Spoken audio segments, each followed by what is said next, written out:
Well, hello, fellow members of the Order of the Purple Cord. I'm just now putting on my purple cord to gather with all of you. Well, I'm so glad you're here. You guys have been wonderful. I want to say thank you to all of you who came out to last night's video, which was Psychic Bob's Saturday Night Seance. We had a really great turnout. If you haven't seen that, check it out. It's pretty cool stuff. My spirit guide Rose came through and brought a wonderful message for everybody. So I think you definitely want to see that.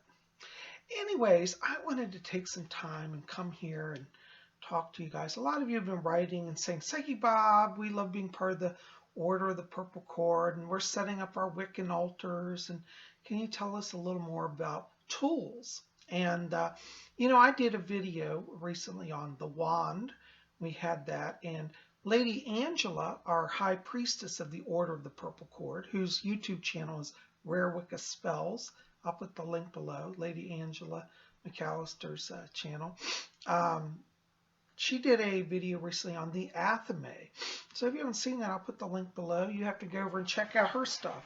But she and I are doing different teaching videos on tools. And I wanted to talk about a tool that I think that doesn't oftentimes get talked a lot about in Wicca. Everybody talks about Athames and wands, but I want to talk about the chalice today. That's right, the chalice. And I have some chalices I wanted to show you. When we talk about the chalice, this is the tool that is the symbol of the goddess on the altar. You could think of the chalice as kind of the cauldron in miniature. And the chalice is used to hold the offerings at the altar. It's usually offered with wine at the rituals, at the Sabbats, as well as the Esbats, the full moon rituals, and the Wiccan solar festivals, which are the Sabbats. And I have a collection of chalices. Now, when we talk about chalices, depending on your space, you can have a tiny chalice this big or a big chalice. There's no rule about it. And, your chalices can be really of any substance. If you're just starting out and you live at a place where you can't have Wiccan tools openly, you can even use a plastic cup or a paper cup, as your chalice. It doesn't have to be fancy. But that being said, I'm going to show you some of my collection. And I've purchased these over the years. Now, talking about small chalices, this is probably the smallest chalice I own. And it's made of brass, and it's got a silver lining. I have to polish these. You guys forgive me. I ran out of silver polish, so none of my chalices are polished right now. At least my metal ones. I usually use ceramic or glass on a daily basis, and I bring these out on special services. But this is my small chalice, as you can see, and it's made of brass, and it's got silver inside. If you buy a chalice made of brass, make sure you get one that has silver lining in it, or ceramic or glass, because many times wine creates a toxic reaction if it mixes with pure brass. Now, speaking of brass chalices, though, a wonderful place to find brass chalices, or even silver or silver plate or pewter chalices, is at the thrift store. Most of my chalices actually came from the thrift store. So this is one of my thrift store treasures, and I thought you didn't like to see it. Now, that's my smallest chalice. Now, when we talk about chalices, they can get really big as well. So I thought I'd contrast that with my biggest chalice. This is my biggest chalice here. And this is made of a beautiful green glass. It dates from the 1970s. So just to compare, here's the small chalice, and here's the large chalice. Look at that. Now that can really hold some libations. You can put in your chalice, as I said, ritual wine, but it doesn't have to be wine. You could offer water in your chalice. That's a wonderful thing to do. You can offer apple juice, apple cider, really any drink that you want to offer is perfectly acceptable in the Wiccan practice. So there's my giant chalice. Now, as I said, I have them in every substance and color in between. This is actually the very, very, very, very first chalice I ever bought. This is probably like over 15 years old now. But it's hard to see. It needs polish. I have a pentagram, if you can kind of see it there. It's etched in, it's under a lot of the tarnish. But this was my very first chalice, and it's done in silver, and it's got a pentacle on it. And I remember when I first got this, and it arrived, and I had at my altar, I had a black velvet altar cloth, and all I had in those days, I had an athame, and I had a black altar cloth, and then this was my next piece I bought, which was a chalice. So I had a beautiful, simple altar draped in black velvet with a silver chalice and one silver athame. It was beautiful. So yeah, that's my very first chalice. So as I said, they can be made of silver or brass, or how about this ceramic? Here's one of my ceramic chalices. Now, this is also a thrift store find. I found this beauty at a thrift store, and you can see it's glazed. Make sure if you buy ceramic chalices that they're glazed inside as well as out. That makes them food safe. And check to make sure that they are, like this one was locally made. It's got craftsperson's initials on it, and it's glazed, so that's safe for food.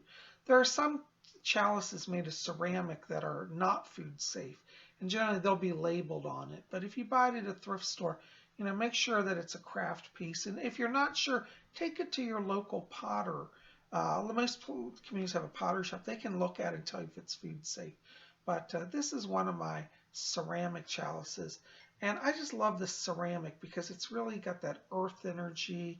This one has beautiful leaves on it, as you can see.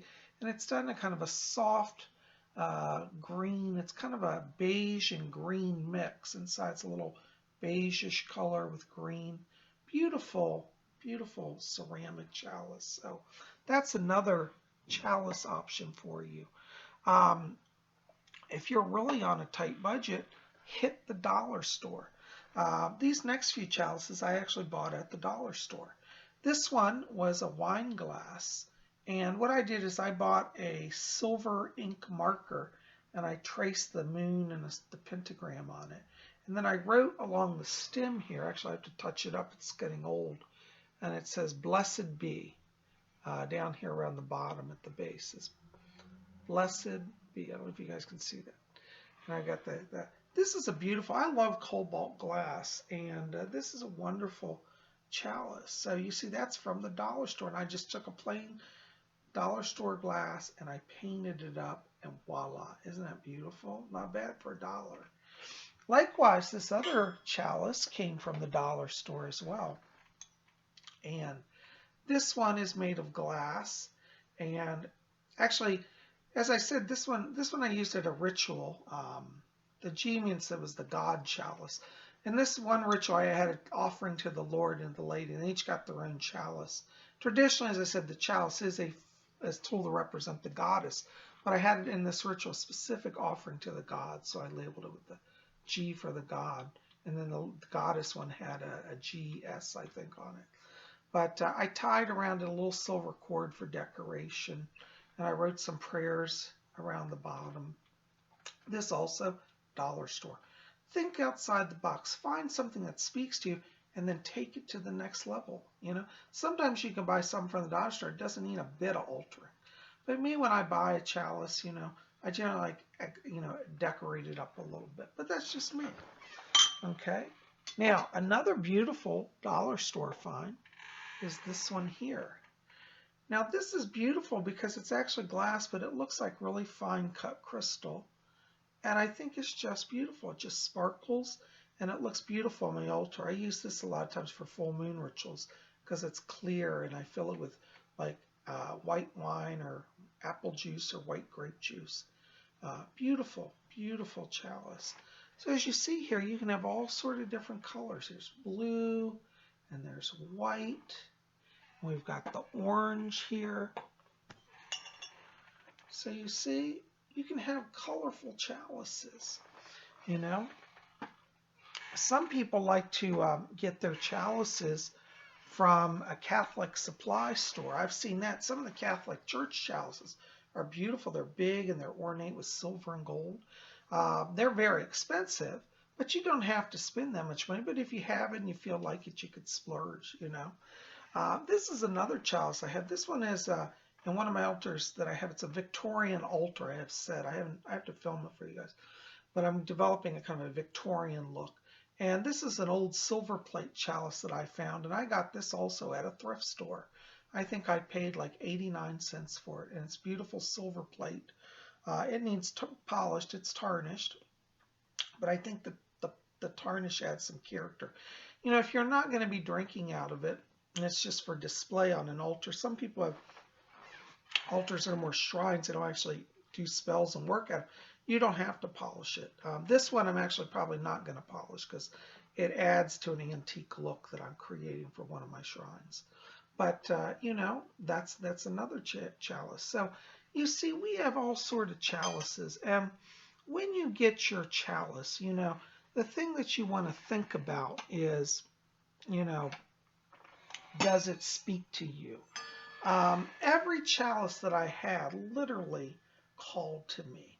So think about when you're out looking, ask the spirit guides, ask the Great Mother, say, Goddess, help me find a chalice to honor you. And I tell you, every time I pray that and I walk through a thrift store, boom, one jumps out at me. And it's always amazing and always perfect. So see, chalices are available for everybody. And I haven't really spent much on any of them.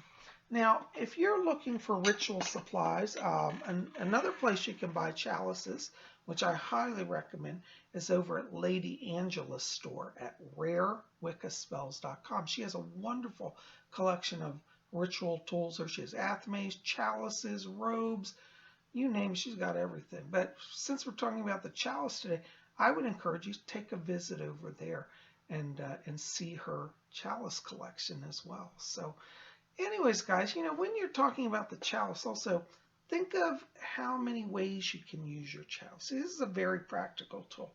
As I said, you can make libations, offerings of it.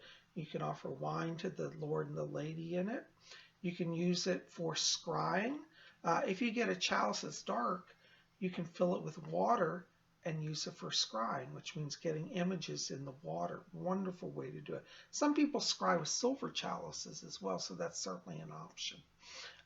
You can use the chalice also as a candle holder and use it in spells. I've seen people fill their chalice with water and then they put a candle, like a taper candle in it, and they light it, and when it burns down, it hits the water, it extinguishes, and that spell, the energy is released. So that's one way to use it. So you could use it in spell work, you can use it in offerings, you can use it in scrying, and you can use it just as a symbol of the goddess.